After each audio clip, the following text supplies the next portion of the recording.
सुबह सुबह मेरी नींद सही से खुली भी नहीं थी कि मेरे मोबाइल की घंटी बजी। मैंने आंखों को मलते हुए फोन उठाया। पापा की भर्राती आवाज से मैं घबरा गई। छोटी बिटिया दामाद जी को लेकर जल्दी से घर आ जा। क्या हुआ पापा, सब ठीक है ना? नहीं बिटिया, कुछ भी ठीक नहीं है, बस तू जल्दी से आ जा। थोड़ा बहुत अंदाजा तो मुझे था ही कि घर में क्या हुआ होगा, लेकिन रास्ते भर में यही दुआ करती रही कि जो मैं सोच रही हूँ ऐसा कुछ भी ना हुआ हो। मैं घर पहुंची तो पापा अपने तख्त पर बैठे थे। रिया भाभी वही कोने में मूर्ति बनी खड़ी थी। उनकी आंखों के आंसू देखकर मैं समझ गई कि जो मैं सोच रही हूँ सब कुछ वही हुआ है। ओहो, तो बुला लिया आपने अपना वकील? कुणाल भैया ने कमरे से बाहर निकलते हुए बोला। भैया, आज फिर आप वही पुरानी बात का बतंगड़ बनाकर बैठ गए। नहीं नहीं, आज मैं बतंगड़ नहीं बना रहा, सारा फसाद ही खत्म कर रहा हूँ। मैं सिंगापुर जा रहा हूँ अपनी जिंदगी अपने तरीके से जीने और अपनी पसंद के जीवन साथी के साथ। मैंने सुजाता से शादी कर ली है। अब रखो अपनी देवी नुमा रिया भाभी को अपने पास। भैया की ये बात सुनते ही मेरे सर पर आसमान टूट पड़ा। पापा, आप भैया को समझाते क्यों नहीं? भाभी के साथ इतनी बड़ी नाइंसाफी नहीं कर सकते। पापा अपने दोनों हाथों से सर को पकड़कर बैठे थे। भाभी तो अपने होठों को दबाकर किसी तरह अपना रोना रोक रही थी।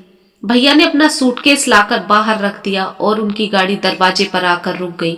नहीं भैया, आप ऐसे नहीं जा सकते भाभी को छोड़कर। मैं भैया के आगे आकर खड़ी हो गई।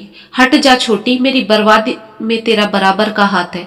जब पापा ने मुझे रिया से शादी करने का फरमान सुनाया था तब तू भी पापा की ही तरफ थी।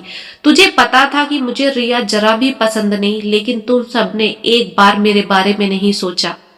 मेरे पैर की धूल बराबर नहीं थी ये, लेकिन फिर भी पापा ने अपने लालच के लिए इसे मेरे सर पर थोप दिया। नहीं भैया, पापा को कोई लालच नहीं था। रिया भाभी की सादगी और संस्कार के कारण पापा ने आपकी शादी रिया भाभी से कराई थी। पापा जानते थे कि हमारे मम्मी नहीं है, इसलिए इस घर को ऐसी बहू चाहिए थी जो हम सबको जोड़ कर रखे। क्या बाहरी सुंदरता आपके लिए इतनी जरूरी हो गई कि आपको भाभी के गुण दिखाई नहीं देते? अपनी गुणवान भाभी को रख अपने पास, मुझे जाने दे। मुझे नहीं चाहिए ऐसे गुण जो मेरे किसी काम के नहीं। बोलकर भैया सूटकेस लेकर दरवाजे की तरफ चल पड़े। कुणाल, दरवाजे की चौखट से पैर बाहर निकालने से पहले मेरी एक बात सुनता जा। पापा की भर्राई आवाज से भैया के कदम दरवाजे पर ही ठहर गए। आज के बाद तेरा मुझ पर, मेरे परिवार पर, मेरी संपत्ति पर कोई अधिकार नहीं है। तू मेरी बहू को क्या छोड़ेगा? मेरी बहू तुझे तलाक देती है। मेरी बहू से, मेरे पोते से तेरे संबंध आज से ही खत्म होते हैं। कामयाबी के नशे में भैया ये भूल गए कि पापा के करोड़ों की संपत्ति के अकेले हकदार हैं। इतनी संपत्ति वे सारी उम्र मेहनत करके भी नहीं इकट्ठा कर सकते। भैया सिंगापुर चले गए। पापा ने भाभी को अपनी बेटी से भी बढ़कर प्यार और मान सम्मान दिया। आज 15 साल बाद निकुंज, भैया का बेटा, शादी के काबिल हो चुका है। भाभी ने अकेले अपने दम पर पूरे परिवार को समेट कर रखा है। उधर भैया जिस सुजाता के लिए सबको छोड़कर गए थे, उसी सुजाता ने भैया की जिंदगी नरक से भी बदतर बना रखी है।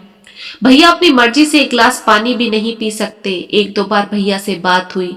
भैया सब कुछ छोड़कर वापस आना चाहते हैं, मगर ऐसी दलदल में फंस चुके हैं जहां से निकलना नामुमकिन है।